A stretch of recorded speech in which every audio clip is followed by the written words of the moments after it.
Greetings, and welcome to a presentation on the nature of existential suffering. My name is Jane Barton. I'm an educational consultant with the Cardinal LLC, and I am delighted to be here representing the Life Quality Institute. Over the course of the presentation, we will explore the need to recognize, to address, and to assess existential suffering in its fullest.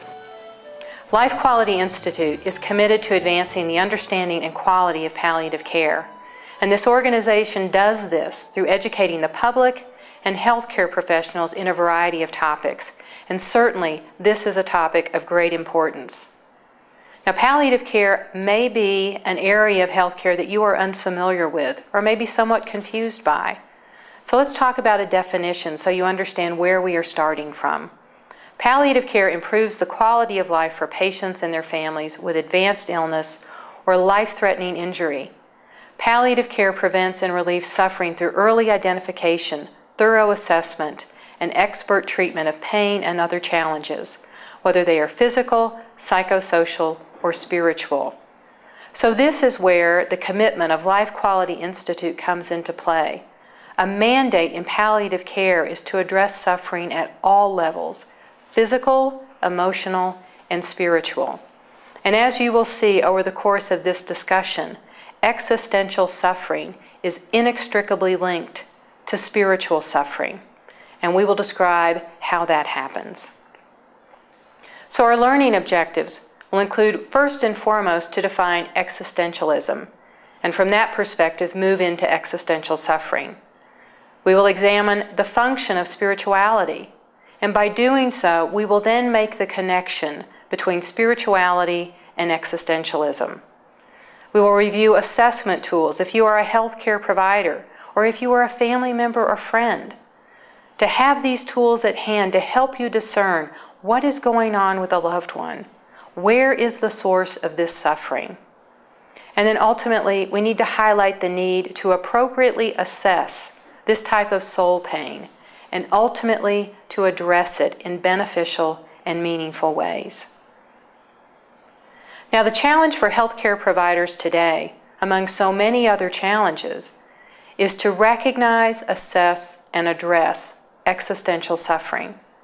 And one of the greatest challenges for this, as we will learn over the course of this discussion, this takes time, and time is a rare commodity for healthcare providers today.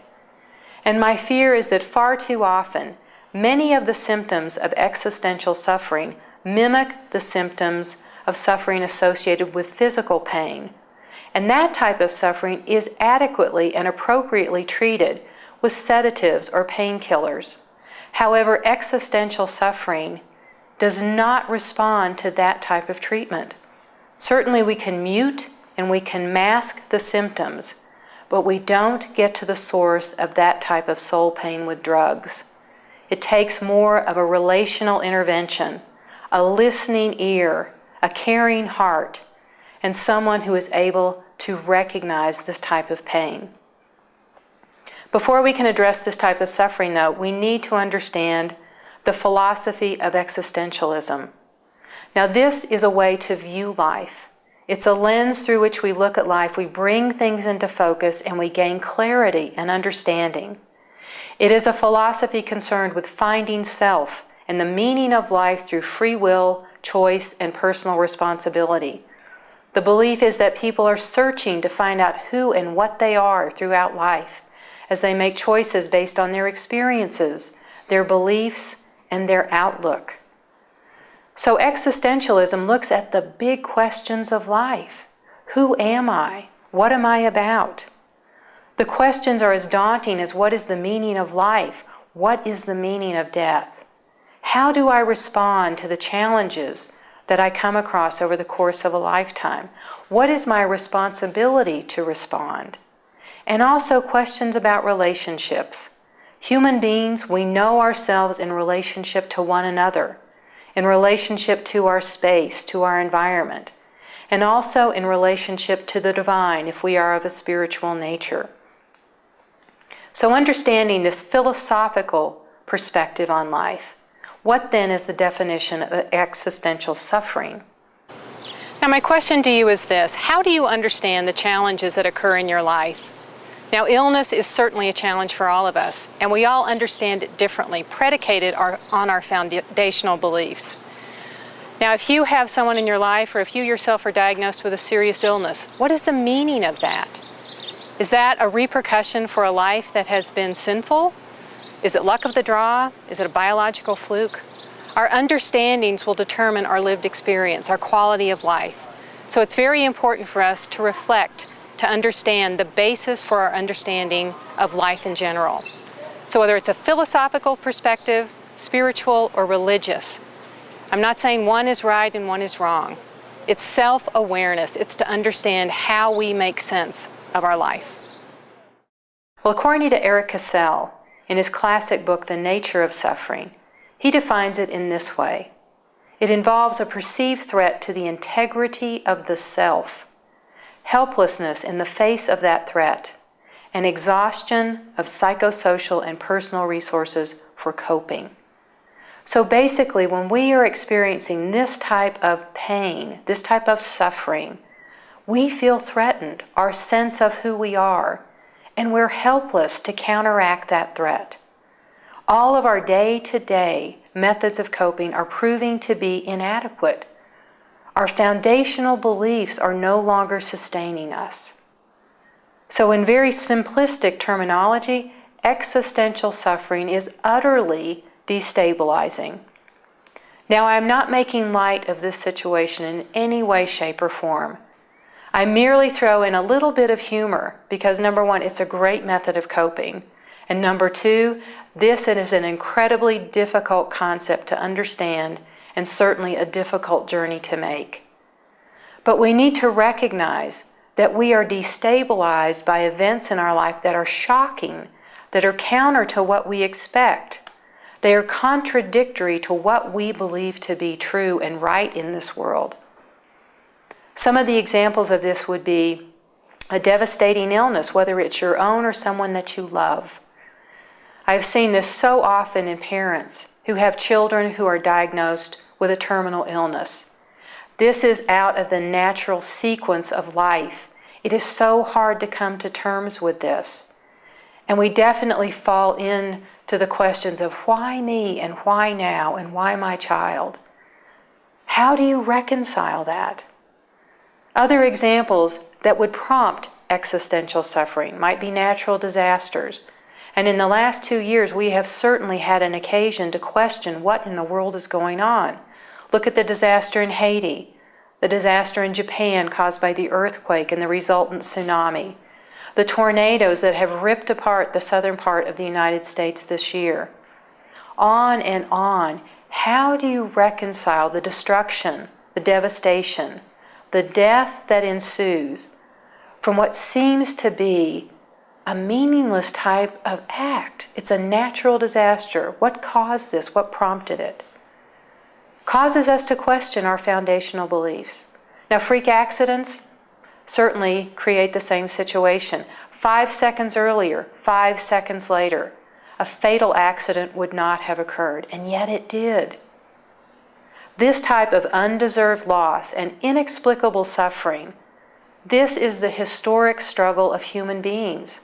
It harkens back to the story of Job in the Hebrew Bible, a very good, faithful servant who lost everything, his children, his land, his cattle, his health.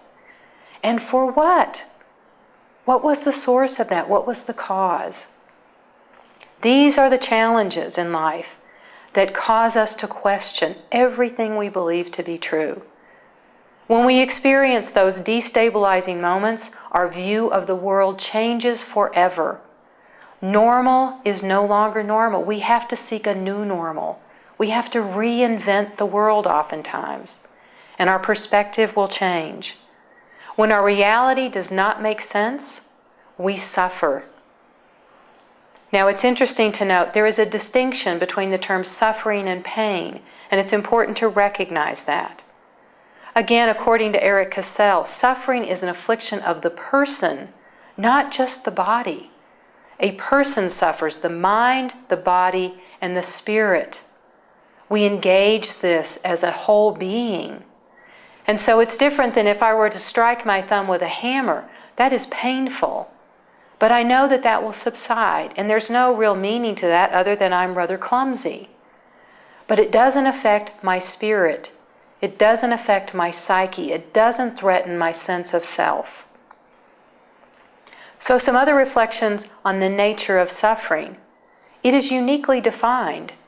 Two people can incur the same loss or the same pain, and one will truly suffer and feel threatened, and the other will move through the pain beyond and may actually thrive because of it. We interpret it differently.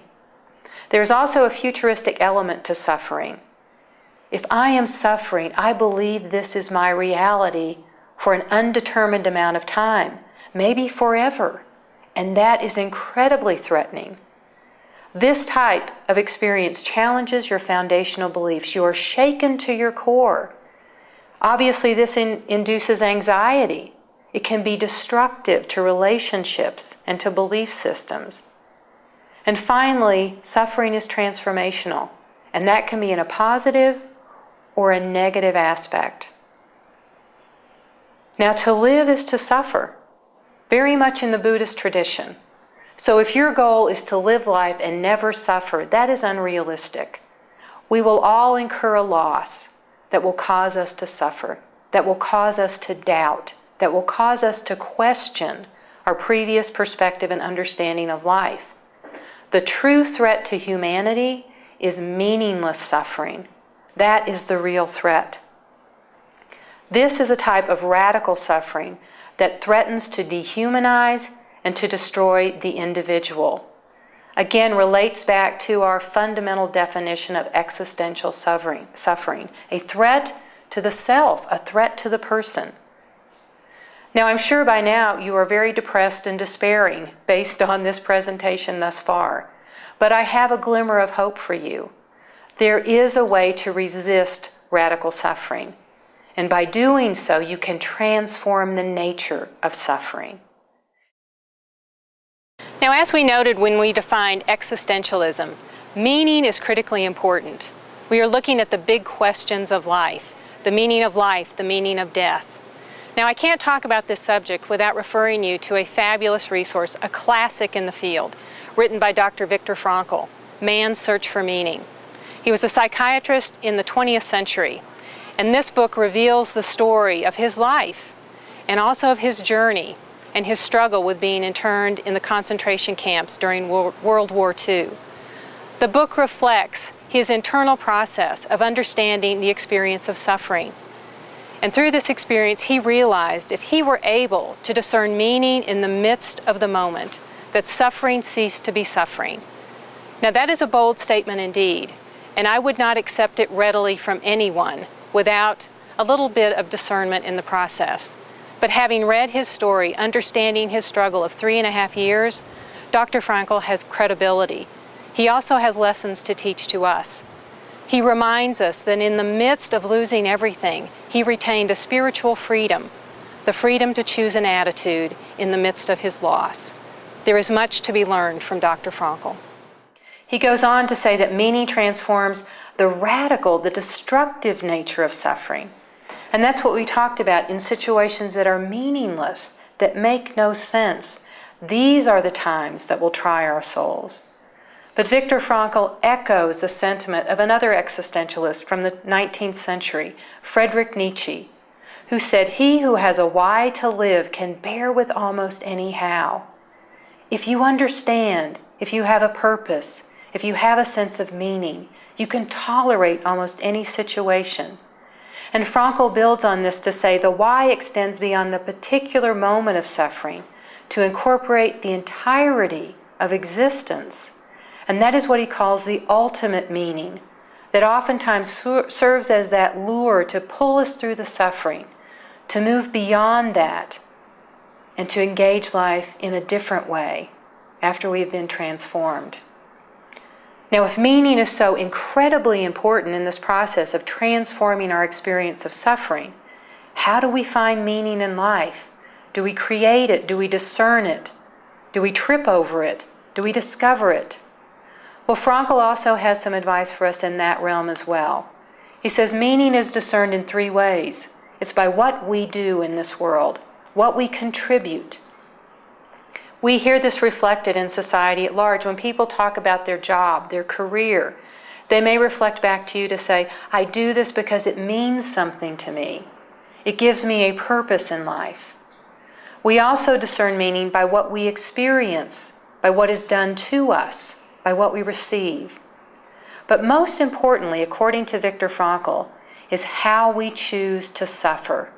When we are tested, when the heat is turned up and our foundational beliefs are challenged, this is when we discern the foundational meanings in our life. He goes on to say that everything can be taken from man but one thing, the last of the human freedoms, to choose one's attitude in any given set of circumstances, to choose one's own way. It is this spiritual freedom, which cannot be taken away, that makes life meaningful and purposeful. So if that is true, where is our attitude rooted? Where does that come from? What is it predicated on? Well, for many of us, it's predicated on our spirituality and our religious beliefs. Those are what we define as our foundational belief. Now, this is a little bit different perspective than the philosophical perspective of existentialism, but they are truly related, and you will see why. So let's talk about the definition of spirituality and religion, because they certainly are related, but they are distinct. From a psychological perspective, spirituality is viewed as your individual set of beliefs, what you believe to be true. It's predicated on your lived experience, your own faith tradition. What church were you raised in? What did your parents believe to be true? All of these will dial into your spirituality. Now, religion is this overarching definition. Religion is doctrinal. It is structured. It's communal.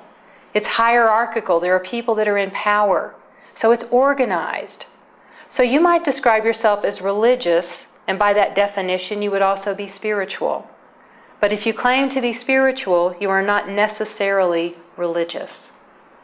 Now, we could argue over that definition for months, but what I would rather focus on is the purpose or the function of spirituality and religion. There are psychologists devoted their entire lifetime to the study of religion and spirituality, and what is the purpose of it. And according to Kenneth Pargament, who is one of these types, he teaches at Bowling Green in Ohio, he says that religion is oriented around the sacred, the divine, the beliefs, and the rituals, while searching for significance.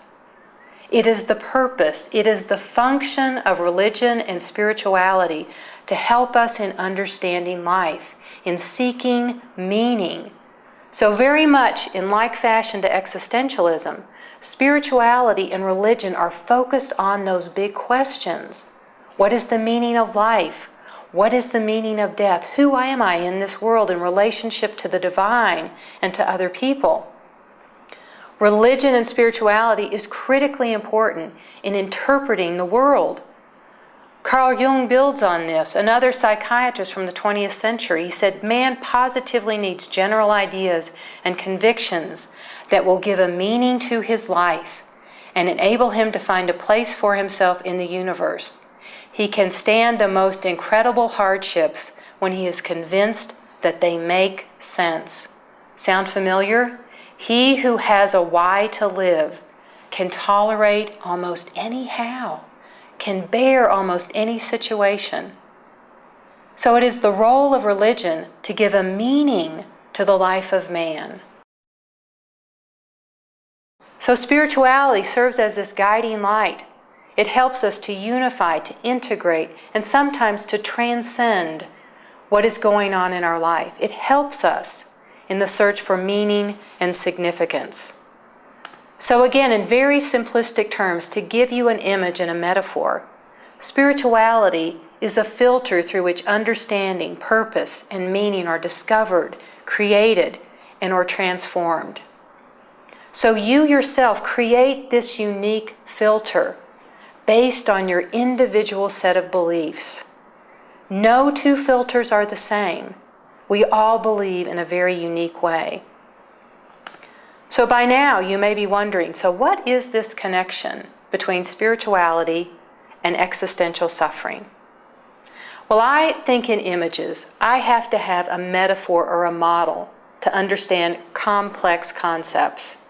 And for me, this is how I understand the link. I believe that we are all born with an existential camera in our hand. We are born to question and ask why. And again, reflecting back on children, we start to ask this question at the age of 2. We want to understand our place in this world. And so when we are small and we are large, we hold up this existential camera and we focus it on those big questions, particularly during times that try our souls. And we try to bring life into focus. Now, in addition to that, as we age, beyond the age of 2, we start to accumulate other beliefs. We are raised in a faith tradition, and we start to create a unique spiritual filter out of our foundational beliefs, which we then attach to our existential camera. It becomes a lens system. Our filter informs our interpretation of the world, just as a filter on a camera shapes and colors the perceived image. So if you have a situation that challenges your foundational beliefs, you are involved in a freak accident, your child is diagnosed with a terminal illness, you witness a natural disaster beyond belief, you experience undeserved suffering or inexplicable loss, your filter may shatter and you will have a crisis of faith when your reality is not congruent with your belief system. It is challenging to our foundational core. So when we have a crisis of faith and our spiritual filter is shattered, life is no longer in focus. We may continue to look through that existential camera and nothing is clear. We see a bunch of lines and nothing makes sense. So from that simplistic metaphor, from that very simple model, I can sum it up in this way. A crisis of faith sparks existential suffering. And if we are to assess existential suffering, to recognize it, to identify it, we need to pay attention to people who are struggling with their belief system and experiencing a crisis of faith. As healthcare providers, we need to be on the lookout for spiritual angst and the resultant existential suffering. Now, as healthcare providers or pastoral care providers or even family members, we need to be aware of this experience of existential suffering. We need to understand what it looks like, what it sounds like, what are some of the manifestations of this particular type of suffering. Because if we don't understand what it looks like, we can't address it, we can't help people. Now, far too often, I'm afraid that we medicate the manifestations of existential suffering. We sedate instead of actually listening. We want to make sure the symptoms are controlled so it's not as time-consuming as healthcare providers. In order to assess and address existential suffering in meaningful ways, this takes a tremendous amount of time. It also takes insight, it takes compassion, and it takes a tremendous amount of courage. Many of those things in our healthcare system today are a luxury, particularly time. But I'm inviting you, I'm imploring you to take the time to recognize existential suffering for what it is. This requires compassionate, gentle care, and it takes some time to companion people in a meaningful way. Now, signals and situations associated with existential suffering, when we go through these, you are going to go, oh, I see the connection, and it is so obvious. It's not as if we are going to have in-depth theological discussions with people. These are very simple signals, and it may be as easy as listening for a phrase, such as, I feel like my world is falling apart. I feel as if I'm coming apart at the seams. These simple statements are reflective of the fact that nothing makes sense anymore, that their foundation has been shattered, that the sand is shifting beneath their feet. We also need to understand the roots of existential suffering, the situations that may prompt this response, that will be a catalyst for a crisis of faith, that will spark the existential suffering. Fear certainly is one. Loss of meaning, loss of future, loss of control, and loss of relationships. You can see a theme here, right? Loss, very much linked to this type of soul pain. So let's look at each one of these areas in detail and things that you can be on heightened alert to look for, to be conscious of and be sensitive to as you serve patients, as you serve families, and as you companion your family and friends. Fear of what? When we're talking in the context of healthcare, particularly end-of-life care, there is a lot of fear around death and dying. And in fact, in our society today, I think there is more fear around the process of dying than actual death. There's also fear of pain. There's fear of desertion from our families if we contract a serious or prolonged illness.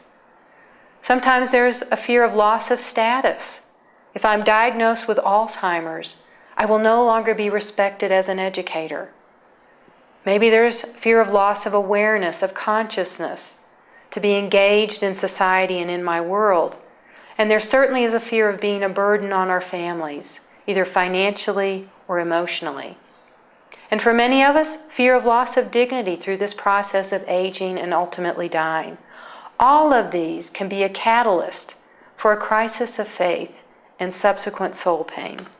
Another situation that we need to be very aware of are loss of relationships. And this happens so often at end of life.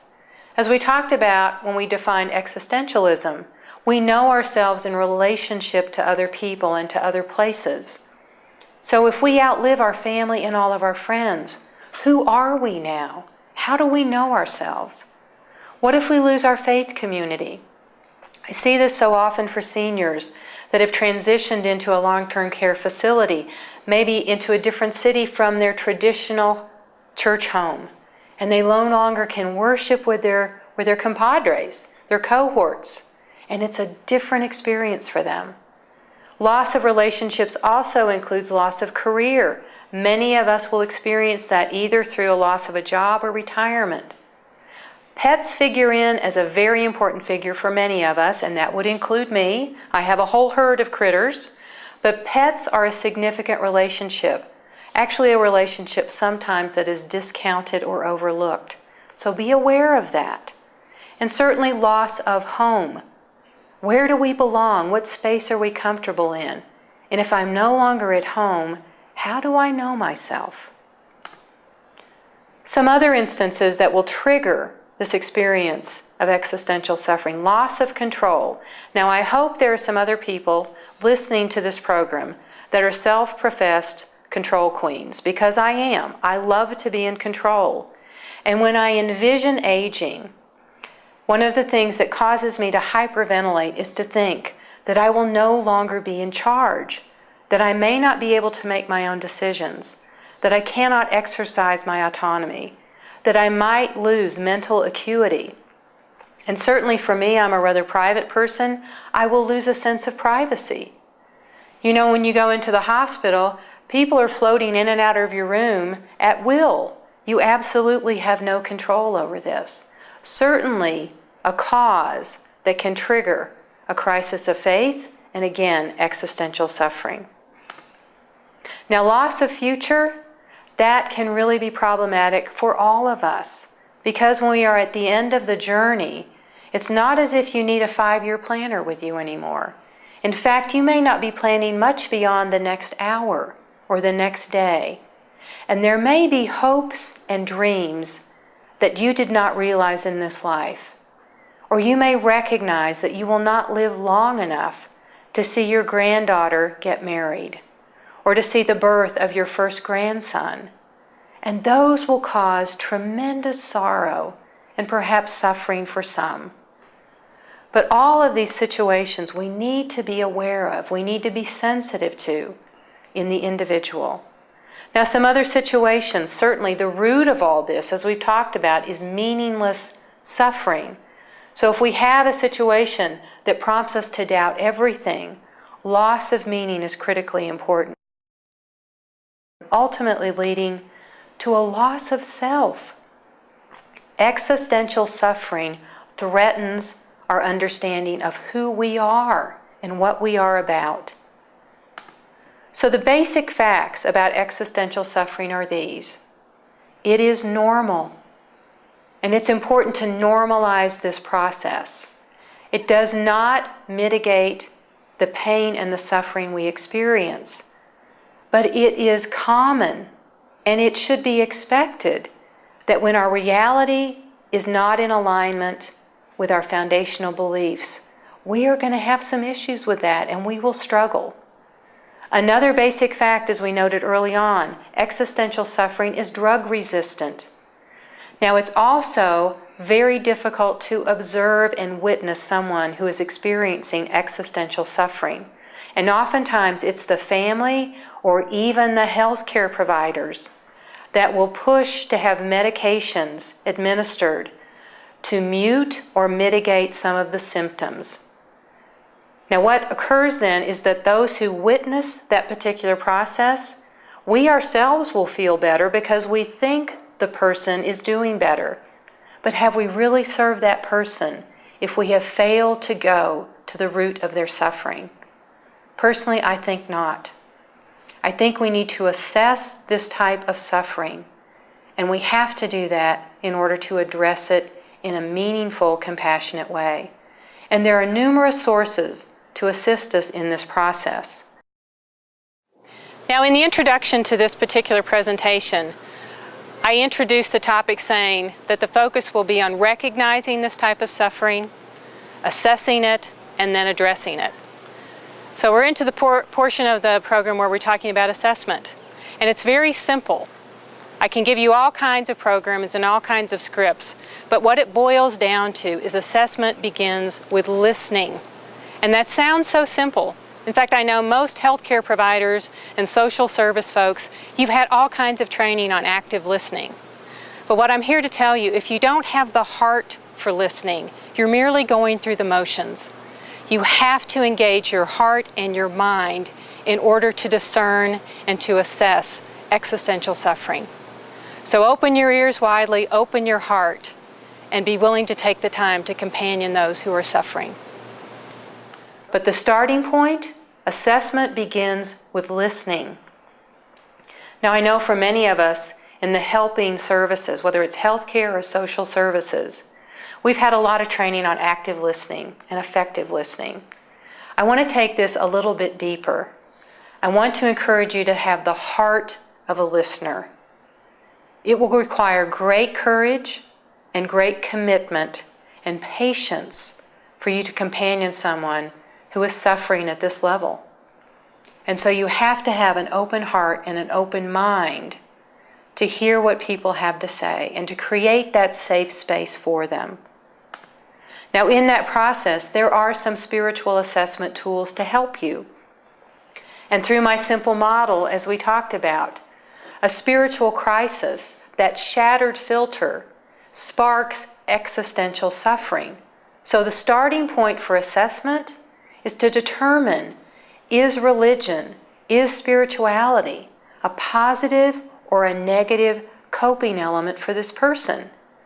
Now, there are three instruments noted on this slide: FICA, Hope, and Spirit. And these are acronyms for these approaches.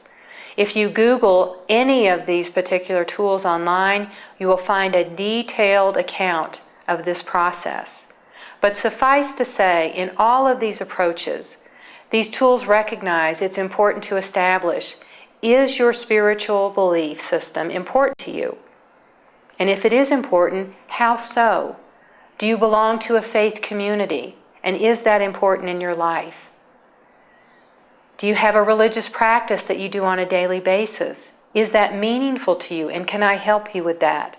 And how do your foundational spiritual beliefs inform the choices you make around health care?